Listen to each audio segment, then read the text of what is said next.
بسم الله الرحمن الرحيم. السلام عليكم ورحمة الله وبركاته.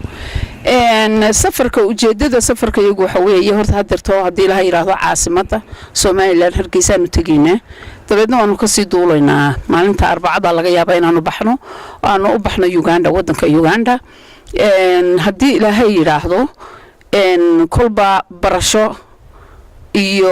wax kororsi cilmi kororsi iyo sida xildhibaanada dumarku ay Uganda waxana qaadeen ayaanu kolba ku rajo weynahay inaanu ka soo faa'iidno si aanu ugu faa'iideyno hablaha reer Somaliland oo aanu ugu dhiirigelino noloshaas iyo inay habluhu ka qayb qaataan doorarka iyo kuraasida baarlamaanka inay ka qayb qaataan ayaanu ku soo dadaalaynaa inaanu uga faa'iideyno sida oo kale waxaanu ku rajo weynahay dad kolba baayac mushtari Soomaaliyeed baa jira oo reer Somalilandarina oo wadanka ku nool ka baayac mushtariya